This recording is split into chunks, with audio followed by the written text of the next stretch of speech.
Terima kasih Tuhan buat segala kemurahan-Mu, perlindungan, penyertaan, anugerah yang luar biasa yang sudah kami terima sepanjang minggu ini, baik kesehatan yang luar biasa, berkat-berkat yang melimpah, biar semua Tuhan yang kami terima hanya untuk kemuliaan-Mu saja ya Bapa.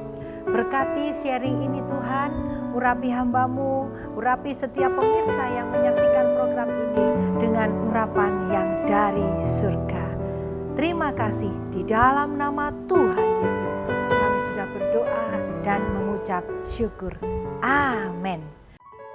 Shalom para pemirsa yang tercinta, jumpa kembali dengan saya Ita Lintar dalam acara kesayangan kita bersama yang dirilis oleh stasiun televisi kesayangan kita pula, Batu TV, dalam title Penyejuk Iman. Saudara yang kekasih, hari ini seperti biasa, sebelum saya akan mulai membagikan sedikit dari kebenaran firman, saya mengundang dengan penuh kasih, saya mengundang dengan penuh hormat untuk kita satukan hati dan berdoa. Terima kasih ya Bapa, terima kasih. Hari ini kami mengucap syukur karena Engkau telah memberi kesempatan kepada kami untuk kami bisa mengerti, belajar, dan belajar melakukan firman yang semua itu adalah datangnya dari Engkau. Tuhan Yesus, kami mengucap syukur buat kasih-Mu yang tiada pernah habis untuk setiap kehidupan kami. Bapa, urapi hamba-Mu, berkati para pemirsa televisi yang setia menyaksikan program ini dengan berkat-berkat yang dari surgawi. Sehingga ketika kami menyampaikan berita kebenaran firman, menyampaikan firman Tuhan, Roh Kudus beracara di hati kami. Terima kasih, di dalam nama Tuhan Yesus Kristus kami sudah berdoa. Amin. Saudara, kali ini saya tergerak untuk memberikan satu tema, yaitu dewasa meskipun terluka. Saudara yang kekasih, ayat emas hari ini saya ambil dalam 1 Korintus pasalnya yang ke-13, ayatnya yang ke-11, demikian firman Tuhan. Ketika aku kanak-kanak, aku berkata-kata seperti kanak-kanak. Aku merasa seperti kanak-kanak. Aku berpikir seperti kanak-kanak. Sekarang sesudah aku menjadi dewasa, aku meninggalkan sifat kanak-kanak itu. Haleluya. Saudara, ini adalah salah satu tulisan Rasul Paulus.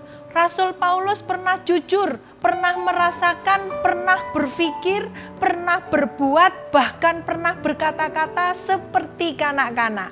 Tetapi kita melihat Rasul Paulus pun mengatakan di akhir ayat tulisan 11 dikatakan, sekarang sesudah aku menjadi dewasa, aku meninggalkan sifat kanak-kanak itu. Yang bagian A mengatakan bahwa dia berpikir, pernah berkata-kata, pernah berbuat seperti kanak-kanak. Artinya seperti anak kecil yang tidak bisa membedakan hal yang buruk dan yang baik.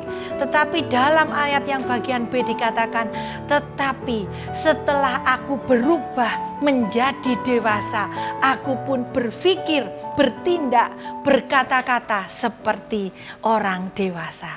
Saudara, dewasa di dalam hal terluka ini kenapa saya jadikan perikop? Karena sikap daripada orang itu tercermin, terlihat ketika orang itu bukan berada di zona nyaman. Tetapi ketika orang itu mengalami satu tekanan, mengalami satu permasalahan, mengalami satu kehidupan yang terluka, maka impres atau tekanan-tekanan orang ini bisa terpancar keluar.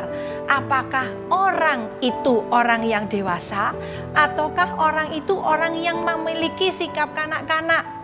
Wah, kalau dalam zona nyaman, dalam zona diberkati, semuanya fine-fine saja, pekerjaan fine, rumah tangga fine, tentunya bisa dengan mudah orang itu bisa berlaku dewasa, berlaku bijaksana. Tetapi yang akan saya bahas di sini, ketika seseorang itu mengalami satu keadaan terluka, ketika orang itu mengalami satu keadaan tertolak, bahkan ketika seseorang itu mengalami satu pergumulan hidup, Entah itu pergumulan suami istri, entah pergumulan anak dengan orang tua, entah pergumulan ketika seorang pelajar sedang menghadapi satu ujian skripsi, atau anak-anak yang saat ini sedang mengalami UAS. Wah, bisa dibayangkan, pasti pribadinya yang terpendam selama ini pasti akan muncul. Nah, saudara, hal inilah yang akan bahas, yaitu kita harus bisa berlaku dewasa meskipun sedang terluka. Nah, setelah saya pelajari lagi, dewasa ini ketika orang terluka ada dua hal.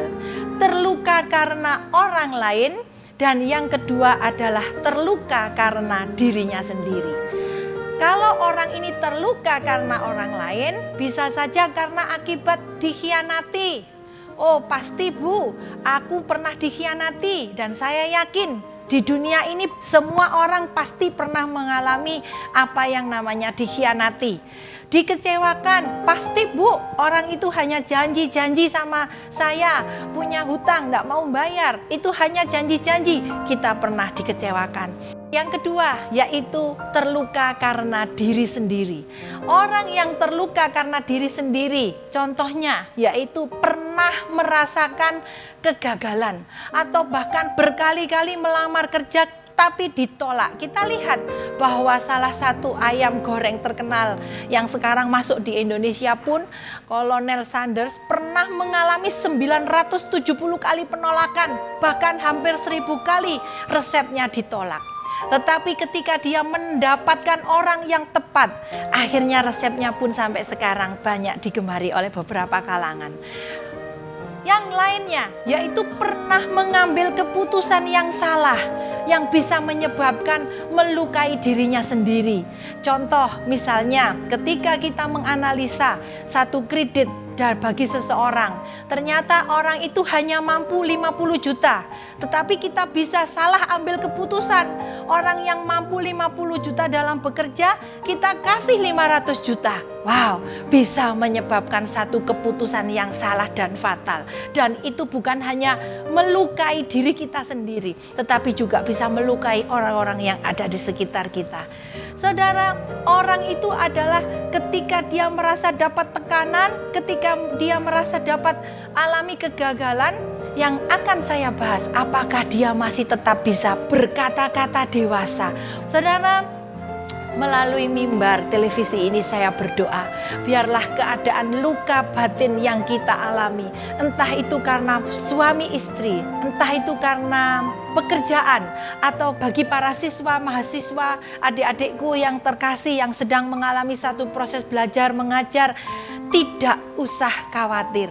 Karena justru ketika kita mengalami hal-hal yang seperti itu, justru kita jadikan untuk hikmat Tuhan mengalir, mengasah kehidupan kita hari lepas hari, belajar untuk menjadi ciptaan Tuhan. Saudara, saya sering berpikir contoh siapa yang bisa saya jadikan orang yang dewasa di dalam posisi terluka? Yesus? Oh jelas, kalau saya jadikan contoh pasti tidak fair. Memang Yesus adalah orang yang luar biasa, pribadi yang luar biasa. Dia ditetapkan di reinkarnasi untuk menyelamatkan kita semua. Tidak bisa disamakan dengan tokoh-tokoh yang lain. Sebab itu saya mengambil contoh yang paling gampang, yaitu Daud. Saudara, Daud ini kalau kita lihat di dalam 1 Samuel 16 sampai 2 Samuel, sejak kecil Daud sudah seringkali mengalami luka batin.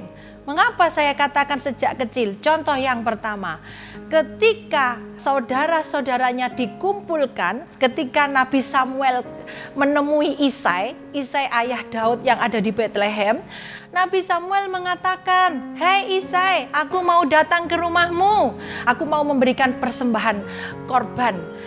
Kumpulkan semua anak-anakmu, panggil semua anak-anakmu, aku ingin bertemu dengan anak-anakmu." Saudara sudah tahu ceritanya, akhirnya bahwa ketika itu Daud tidak dipanggil oleh ayahnya. Mengapa?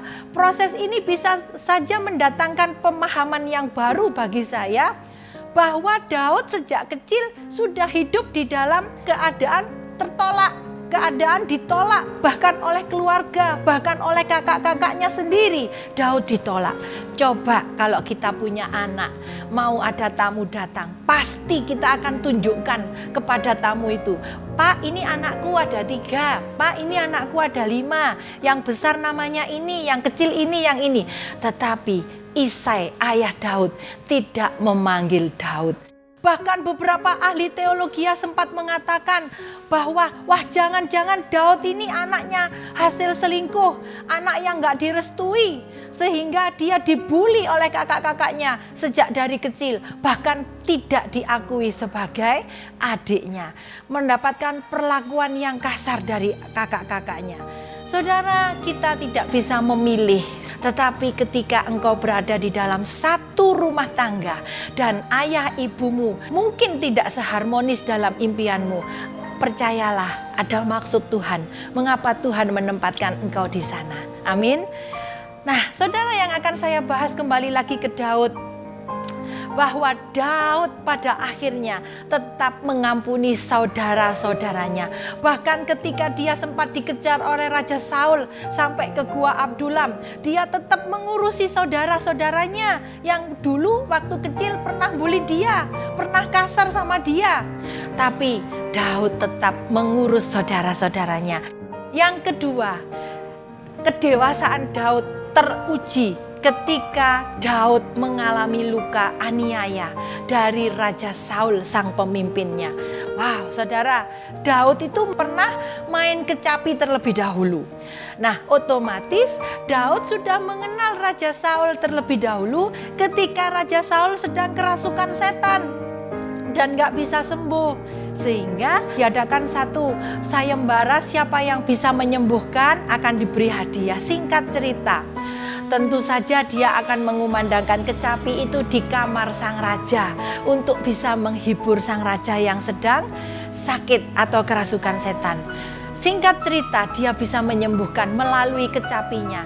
Nah, secara logika saya, secara pemahaman saya, kalau Daud itu bisa menyembuhkan Raja Saul, pasti setelah raja ini sembuh, raja ini pasti akan katakan, "Hai anak-anakku, datanglah ke sini. Ini loh nak, Papa sudah sembuh. Ini loh nak, Mama sudah sembuh. Dan yang menyembuhkan ini adalah Daud kecil ini loh nak. Daud kecil yang suka main kecapi, ini sudah menyembuhkan Papa." Nah, saudara, ketika Daud mengalami perjumpaan pertama kali karena menyembuhkan Raja Saul, dia sudah melihat bahwa Raja Saul ini memiliki anak 5 orang. Yang pertama yaitu Yonatan, laki-laki. Yang kedua yaitu Yesui, laki-laki. Yang ketiga adalah Malkisua, laki-laki. Dan yang keempat adalah Merab. Yang kelima adalah Mikal. Saudara, tiba-tiba Daud ini merasakan jatuh cinta pada pandangan pertama dengan Merab. Sehingga ketika itu dia terbayang-bayang wajahnya Merab. Nah, saudara, ternyata Tuhan itu kalau dia punya rencana tidak kurang akal. Singkat cerita, ketika Daud akan berperang melawan Goliat, tentu saja Daud ini tanya, "Pak tentara, kalau nanti aku bisa melawan Goliat, aku menang, hadiahnya apa, Pak?" Lalu semua tentara-tentara itu mengulang-ulang jawabannya. Yang pertama, "Kamu akan dijadikan menantu raja." What? Aku sudah naksir sama anak Raja Saul yang namanya Merab, tapi ini ada kesempatan aku untuk bisa menikah dengan Merab. Lalu yang kedua, engkau akan dibebaskan pajak oleh Raja Saul. Lalu yang ketiga, engkau akan mendapat uang yang banyak. Wow, rasanya sangat luar biasa. Dan Daud sempat menanyakan sampai 3 kali kepada para pasukan perang yang ada di daerah itu. Saudara, ketika saya membaca ayat ini, saya merasa Daud itu bukan orang yang tolol. Daud itu bukan orang yang tuli. Daud itu pasti orang yang pandai. Sehingga dia bisa mengikuti dimanapun dia ditempatkan. Baik ketika posisi berhadapan dengan Raja Saul. Saudara, yang terjadi adalah, singkat cerita, kita tahu semua ceritanya, Daud menang melawan Goliat. Tetapi saudara, apa yang dikatakan bahwa Daud dilukai oleh sang pemimpin. Dia tidak jadi dikawinkan dengan Merab. Tentu saja dengan berbagai macam cara Saul meminta mahar 100 kulit katan orang Filistin. Sesuatu yang sangat mengerikan bahwa Goliat aja turunan orang Filistin. Tetapi ini Raja Saul supaya tidak menepati janjinya menjadikan Daud sebagai menantu. Dia memakai berbagai macam cara. Dia minta mahar kepada Daud. Aku akan nikahkan kau dengan Merab ketika engkau bisa membawa kepadaku mahar 100 kulit katan orang Filistin. Wow, saudara, Daud dengan gagah berani, saking cintanya dengan Merab, dia gagah berani dan dibunuhnya 100 orang Filistin dan diambilnya kulit katannya itu, saudara. Tetapi saudara yang kekasih, Daud mengalami hati yang terluka, bahkan jiwanya terluka. Cintanya kepada Merab tak tersambungkan, cintanya kepada Merab tidak bisa terwujud. Ternyata dia dinikahkan dengan adiknya Merab yang bernama Mikal. Saudara, Merab akhirnya dinikahkan dengan anak seorang pengusaha. Katakanlah kalau zaman itu pengusaha alat perang itu ya saudara ya. Nah saudara yang kekasih, memang Mikal dari awal memang mencintai Daud. Tetapi Daud tidak suka sama Mikal. Tetapi hatinya Daud kembali terluka. Tetapi Merab yang hari demi hari selalu dibayangkan Daud untuk dijadikan istri, malah dinikahkan dengan Adriel dari Mehola, yaitu yang dimana Adriel ini adalah anak seorang pengusaha pabrik senjata. Bahkan ketika sudah menjadi mantunya 13 tahun, Daud pun sempat tetap difitnah. Daud pun tetap ingin dibunuh. Saudara yang kekasih, ketika kita menghadapi orang yang tidak suka dengan kita, saya menghimbau melalui layar televisi ini, janganlah kita berlaku salah, janganlah kita bereaksi salah. Biarkan orang itu tidak suka dengan kita, tetapi kita meniru Daud.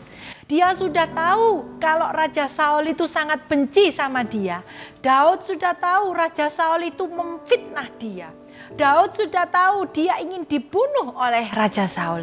Tetapi Daud tidak bereaksi salah. Contohnya ketika saya katakan mengapa Daud tidak bereaksi salah. Yang pertama, Daud sebetulnya sudah bisa membunuh Raja Saul.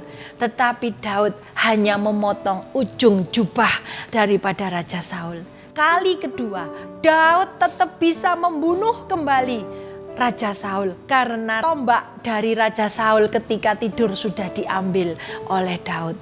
Artinya Daud mengatakan, Tuan, Bapak, ini loh kalau aku mau membunuh kamu ini aku bisa loh. Waktu kamu tidur ini aku bisa, aku sudah ngambil tombakmu. Kali yang ketiga, ketika dia bertemu Raja Saul di dalam goa, dia berteriak-teriak, meluapkan kekesalannya.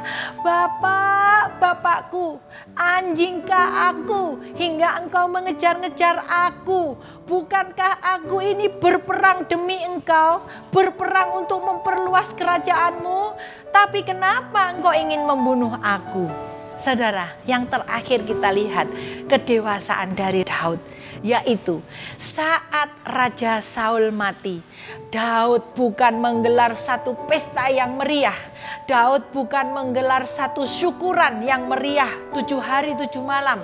Tetapi Daud menangis meratapi kematian Saul. Nah saudara yang kekasih, rupanya hal inilah yang dilihat oleh Tuhan. Karena Tuhan melihat hati Daud. Hati Daud yang bisa mengampuni Saul. Hati Daud yang bisa memaafkan Saul. Sehingga perlakuan Daud ini bisa menarik hati Tuhan Yesus Kristus. Sehingga dia dikatakan menjadi anak kesayangan Tuhan. Amin. Yang ketiga, Daud mengalami luka penghinaan dari Nabal yang sombong. Cerita ini pasti tidak asing juga. Beberapa bulan yang lalu saya pernah menceritakan tentang Daud dan Nabal dan istrinya yang bijaksana, istrinya yang pintar yang bernama Abigail, tetapi Abigail ini memiliki suami yang bebal, memiliki suami yang bodoh, memiliki suami yang keras kepala, memiliki suami yang maunya menang sendiri. Nah, saudara, suatu saat ketika Daud sempat lari dari Israel ke Filistin dan tinggal di kota Karmel, Daud ini secara kebetulan ketemu dengan perkemahan Nabal. Nah, saudara, setelah Daud dan tentaranya ini beberapa bulan, hampir antara 6 bulan ikut menjagai, ikut melihat peternakan Nabal, tibalah musim panen. Yaitu musim panen ini musim pengguntingan bulu domba. Nah, saudara, Daud merasa bahwa selama ini memang dia ikut menjagai dengan bala tentaranya, pasukannya di area peternakan Nabal. Maka Daud memerintahkan satu orang untuk bilang kepada Nabal, untuk bertemu pada Nabal. Tuan Nabal, aku adalah utusan dari Daud. Aku hanya ingin meminta sedikit hadiah yang diutus oleh Daud. Bahwa selama hampir 6 bulan ini aku ikut menjagai ternakmu. Sehingga ternakmu tambah lama, tambah besar, tambah gede. Gak ada serigala yang memakan ternakmu. Saudara, bisa kita tebak, Nabal tentu saja dia marah. Dia katakan, "Hei, siapa kamu? Kamu bukan anak buahku, kamu bukan pegawaiku. Kok enaknya kamu minta hadiah kepadaku?" Saudara, utusan ini pulang kembali kepada Daud. Dan tentu saja bisa kita bayangkan bagaimana marahnya Daud ketika mendapati cerita seperti ini. Lalu Daud segera berteriak mengatakan, "Ayo kita serang, ayo kita bunuh perkemahan Nabal." Saudara, ternyata berita bahwa Daud menghunus pedang, menyiapkan pedang, akan mendatangi perkemahan Nabal didengar oleh salah seorang bujang daripada Abigail.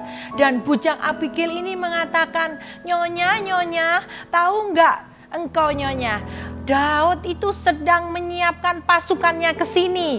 Oh, untuk apa? Untuk membunuh kita semua. Karena Daud marah, utusannya tidak pulang membawa hadiah, bahkan dimarahi oleh Tuan Nabal.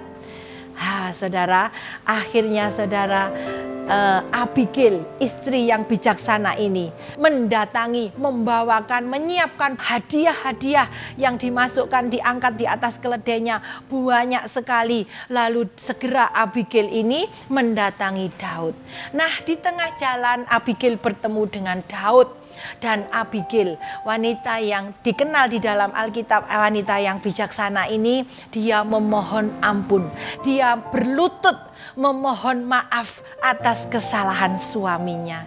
Saudara, singkat cerita, Daud ini sempat tertegun dengan kebaikan hati seorang istri.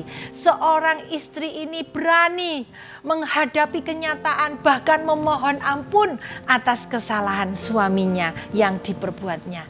Saudara, singkat cerita, Daud luluh hatinya karena bertemu dengan Abigail, minta maaf, minta ampun, tidak memperpanjang masalah ini. Bahkan dari pertemuan dengan Abigail, Alkitab berkata, Alkitab menceritakan sejarahnya bahwa akhirnya Nabal ini mengalami sakit jantung. Singkat cerita, beberapa bulan setelah bertemu dengan Nabal untuk meminta maaf, Nabal pun mati. Saudara, anugerah kembali diberikan kepada Daud. Karena Daud mau mengampuni Nabal, Daud tidak lagi menendam, tidak lagi mengingat-ingat kesalahan Nabal. Bahkan Tuhan izinkan Abigail menjadi istri dari Daud. Mengapa? Bukan satu kebetulan. Ketika Abigail diizinkan menjadi istri Daud, dengan segala macam kekayaannya, dengan segala macam kelimpahan yang dimiliki Abigail, luar biasa. Daud seketika itu juga menjadi orang yang kaya raya. Saudara, saya akan mengulas satu kesimpulan bahwa saudaraku yang kekasih, ketika kita mengalami satu permasalahan, ketika kita mengalami satu keadaan yang terjepit, ketika kita mengalami satu keadaan bahwa buruk, masa depanmu buruk, banyak masalah, hatimu sudah luka, wes gak ada masa depan. Jangan pernah berhenti untuk tetap berdoa, mengandalkan mujizat yang akan kita terima. Saudara yang terkasih di dalam Tuhan, hari ini apapun permasalahan yang kita hadapi, tetaplah percaya, tetaplah berikan pengampunan. Saudara, ketika kita memberi pengampunan, kita tidak membutuhkan jawaban dari orang yang menyakiti kita. Kita tidak membutuhkan konfirmasi dari orang yang menyakiti kita. Cukup hati kita saja dengan Tuhan yang tahu. Iya Tuhan, aku mengampuni. Seperti yang dilakukan Daud. Pasti Tuhan akan membawa kita semua kepada the next level. Level iman, level kepercayaan, level mujizat lebih dari yang hari kemarin. Amin. Saudara, mari saya mengundang dengan penuh kasih bagi para ibu-ibu atau suami. Saya banyak berterima kasih karena saya menerima WA dari beberapa istri yang mengatakan, "Bu, aku nggak bisa ngampuni suamiku, Bu." Saya senang sekali dengan adanya fasilitas WA ini, saya bisa melihat wajah daripada istri yang terluka. Dia hanya berfoto dengan anaknya kecil, dan saya tidak bisa mengutarakan di sini namanya. Saudaraku yang kekasih, ketika engkau merasa disakiti suamimu, tetap percayai, tetap doakan. Karena ada maksud Tuhan, mengapa engkau berada di sebelah orang yang seperti itu. Jangan pernah mengutuki, karena itu adalah suami kita. Orang yang dulu pernah berbagi kasih dengan kita. Sebab itu melalui WA pun kemarin saya sampaikan, dia katakan bahwa, "Bu Ita, aku nggak bisa Bu, aku setiap hari lihat mukanya itu muak. Bagaimana aku bisa mengampuni?" Saya katakan, saya balas di WA, "Ibu, memang secara daging sulit, secara manusia sulit. Karena kita manusia, kita bukan komputer yang bisa di-del, bisa di backspace ketika salah. Kita bukan malaikat yang bisa melupakan begitu saja kesalahan orang. Tetapi justru ketika kita hadapi suami yang seperti itu, Tuhan ingin belajar, Tuhan ingin mengajar kita untuk menjadi pribadi yang lebih baik. Ini loh, suamimu itu salah. Ini loh, suamimu itu menyakiti engkau. Tetapi kita jangan bereaksi yang salah." Saudara, saya yakin dan percaya, apapun permasalahan Bapak Ibu Saudara yang hari ini Bapak Ibu hadapi, percayalah ada maksud Tuhan. Dan jangan pernah kita menggerutu, tetapi justru kita menikmati proses demi proses. Oh, aku ini mau dibawa kemana ya Tuhan? Aku ini mau dibawa kemana oleh Tuhan? Oh, ternyata ketika kita nurut, kita tetap melakukan firman.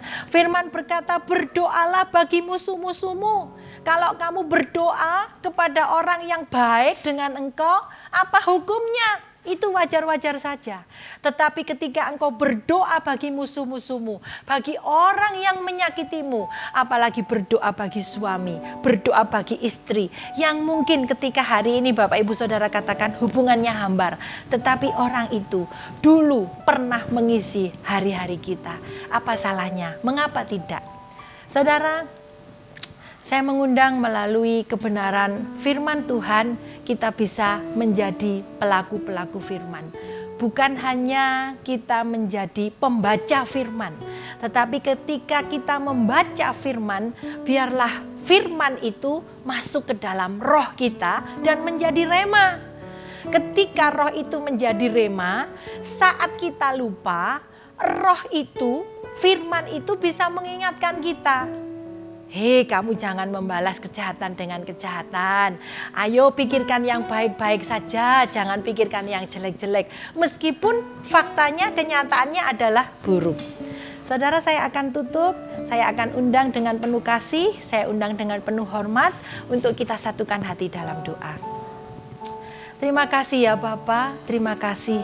Kami sungguh bersyukur melalui mimbar televisi ini Tuhan, Engkau memberikan kekuatan bagi para pemirsa yang saat ini mungkin mengalami beban berat.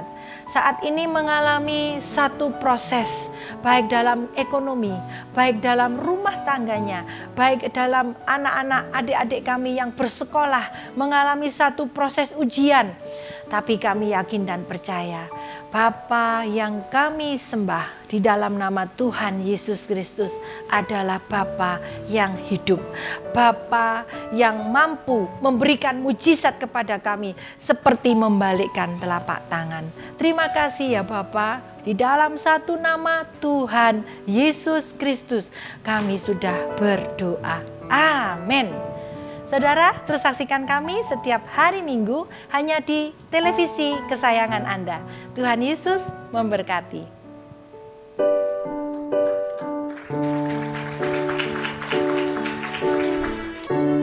Bapakku datang menyembahmu di sini. Ku percaya Kau ada bagiku. Tak usah ku takut, sebab Kau sertaku. Tak usah ku bimbang, Kau di dalamku. Tak usah ku cemas, Kau menghiburku.